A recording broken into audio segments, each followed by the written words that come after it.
Alors, dans cette vidéo, on corrige l'exercice numéro 11, page 256.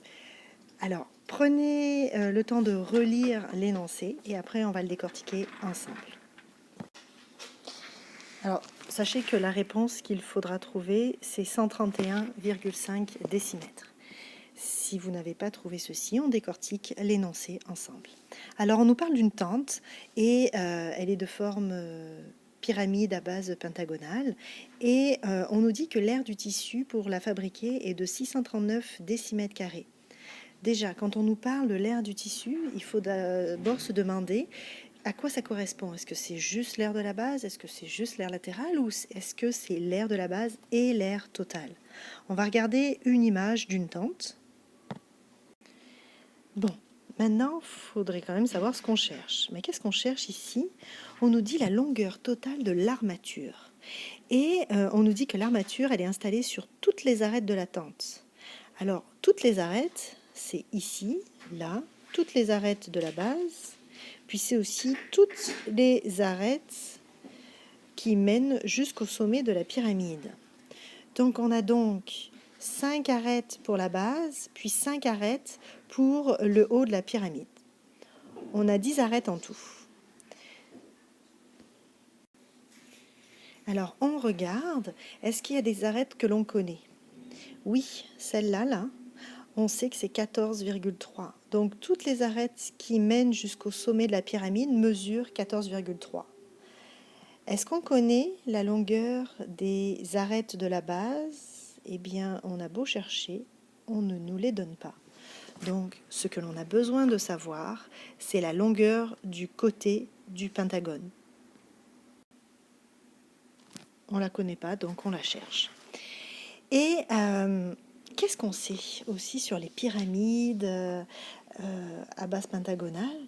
De toute façon, sur les pyramides en général, ce que l'on sait, c'est que son aire latérale, on la calcule toujours de la même manière, c'est périmètre de la base fois l'apothème divisé par 2.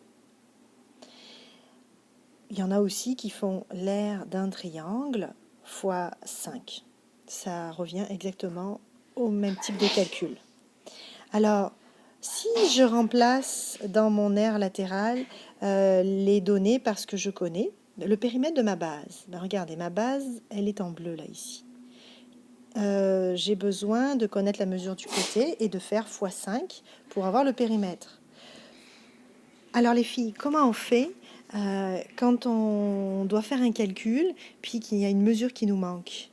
Comment on désigne ces mesures manquantes en mathématiques? On les désigne par une lettre. Vous pouvez l'appeler X, vous pouvez l'appeler C, vous pouvez l'appeler Z, comme vous voulez.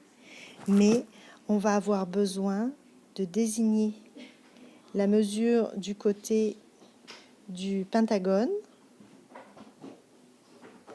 par une lettre. Puis je vais être un peu banal, je vais l'appeler X. Ça veut dire que mon périmètre, ça va être 5 fois la longueur X. Et je vais l'écrire ici, 5 fois la longueur X fois l'apothème.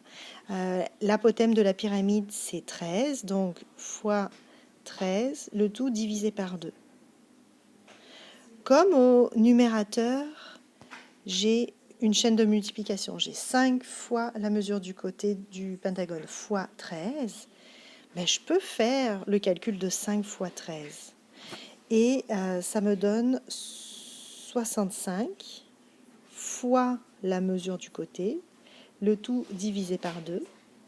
J'ai donc une aire latérale que je peux représenter par l'expression 32,5 fois la mesure du côté du pentagone, c'est-à-dire 32,5 fois x.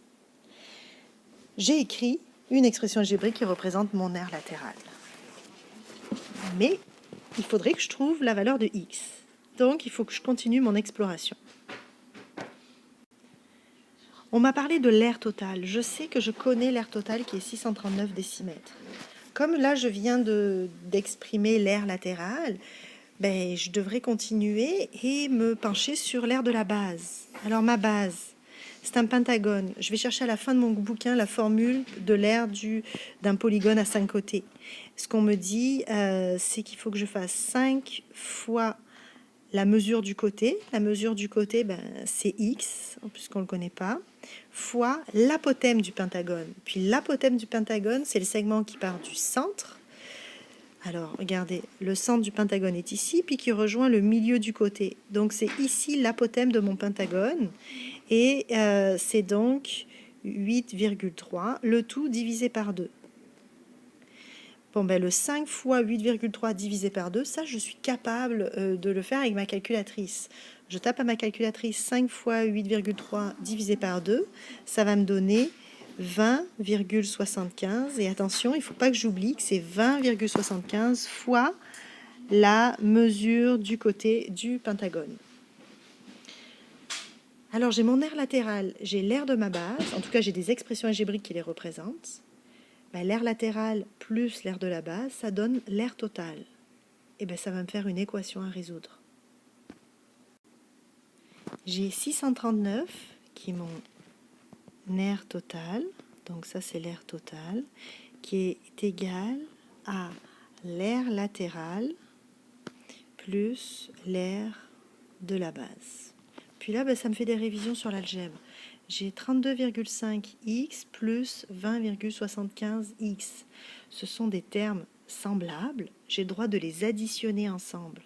Je prends ma calculatrice, j'écris 32,5 plus 20,75 et ça va me donner 53,25 fois le nombre x.